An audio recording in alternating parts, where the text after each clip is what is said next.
Agora, em São Vicente, tem uma manifestação sempre presente em frente ao quartel.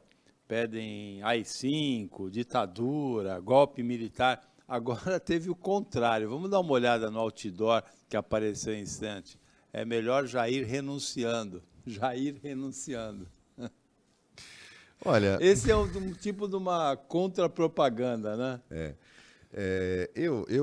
isso nunca vai acontecer, mas por ocasião de determinadas posições dele, a gente fica pensando, eu já cansei de falar aqui, que o estrago que ele está fazendo na vida do país é uma coisa que a gente vai demorar muito tempo para a gente conseguir sair do buraco. Isso eu já disse várias vezes. Agora, é bom a gente lembrar também que o estrago que os 14 anos de PT produziram levaram a essa crise imensa que a gente vive. Eu não tenho dúvida, mas tem um detalhe. Vamos pensar, independente de cor partidária. O estrago que o PT fez foi interno. O crescimento do agronegócio, que ele agora fica se vangloriando do agronegócio brasileiro, não foi ele que fez. Ele já pegou o agronegócio grande, tão grande que investiu na campanha dele. Quem fez o marco de investimento maciço no agronegócio ocorreu durante o governo Lula. Paulo, foi no governo Lula. Não se pode negar isso. Começa no governo Fernando Henrique, mas no governo Lula os investimentos foram maciços. Não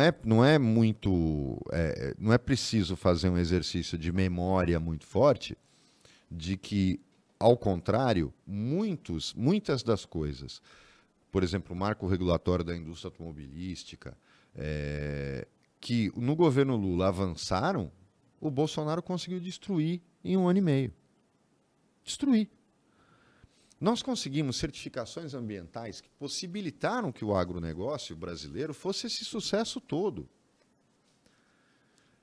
E o que me espanta mais é que o setor mais inteligente, mais pujante do agronegócio é aquele que não quer o que ele está fazendo, porque quer manter esses certificados digitais, quer manter o Brasil como um país avançado na preservação do meio ambiente. Houve no ano passado aquele movimento de empresários que porque foram conversar isso com porque ele, a né? gente vende para todo mundo. Agora, do jeito que ele está fazendo, ele está a serviço do latifundiário, do grileiro, do minerador clandestino e do madeireiro clandestino. Meu Deus, ele está protegendo o bandido. A política do Bolsonaro, esse bandido criminoso que ele tem como ministro do meio ambiente, ele protege aquele cara que não paga imposto, não traz desenvolvimento, e ainda põe em risco a questão do meio ambiente. Gente, vocês estão defendendo o quê? Estão defendendo o quê? Porque isso não paga imposto. Qual a diferença entre o minerador clandestino que o Salles defende e a ONG multinacional? Nenhuma. O discurso é para inglês ver. Não me importa quem está roubando. Está roubando.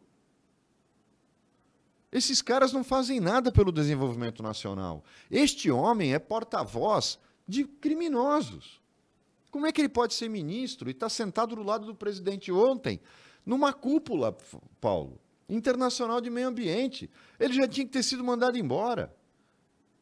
Não há justificativa. Isso que eu às vezes me pergunto, se o bolsonarista fanático passaria no exame psicotécnico. Porque não é possível que as pessoas não parem para pensar. Você pode até acreditar no Bolsonaro, mas você não pode defender um cara desse. Não dá para defender o Ernesto Araújo quando era ministro das Relações Exteriores. Esses caras estão levando o Brasil para o buraco. É uma situação que a gente não vai ter saída.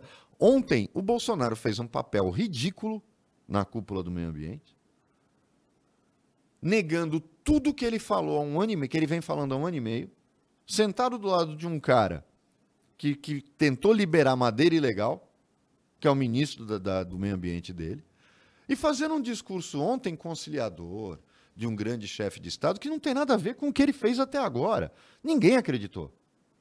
Nenhum daqueles líderes que estavam ali acreditaram. Nenhum. E no Brasil não fez efeito nenhum. E aí você vê o quanto o bolsonarista é doente, né? Porque aí ele não fica ele não fica revoltado porque o presidente mudou de tom. Não, ele fica feliz. Olha lá, tá vendo como a gente se preocupa com o meio ambiente? Se preocupa nada com o meio ambiente. Pô, a gente vai lembrar que o Bolsonaro chegou a tal ponto de dizer que quem tinha posto fogo na floresta foram os índios, o Paulo. Você lembra disso? Isso foi doente. Um cara que fala um negócio desse precisa ser internado. E ontem ele deu mais uma amostra do quando ele falou que quem colocou fogo foram os ambientalistas, as ONGs, né? Os índios. Agora, ontem, para quem não tem noção, teve uma coisa que me deixou bem claro, e bem claro que aquilo que eu falo aqui, eu tô certo. Os bolsonaristas são os coitados. Ao tirar, porque não pense você que o cara que é general da reserva, que ele nomeia para alguma coisa, o cara diz esse cara não apita nada. O Mourão, que é um cara respeitado, não só nas Forças Armadas, mas no meio político, é o responsável pela política ambiental na Amazônia, que é o X da questão nessa cúpula internacional.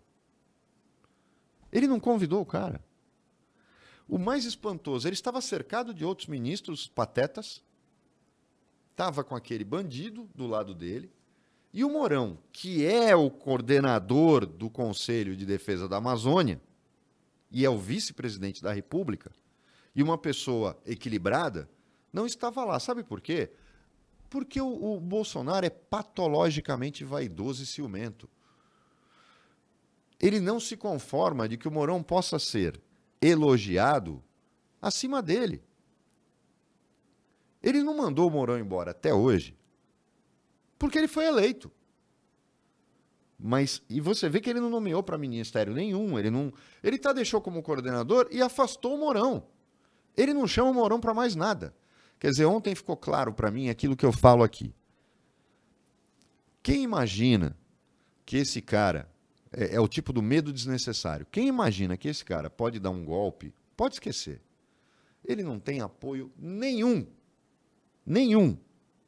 das Forças Armadas e também não tem político. Porque para passar qualquer coisa no Congresso Nacional, Paulo, ele tem que arrear as calças.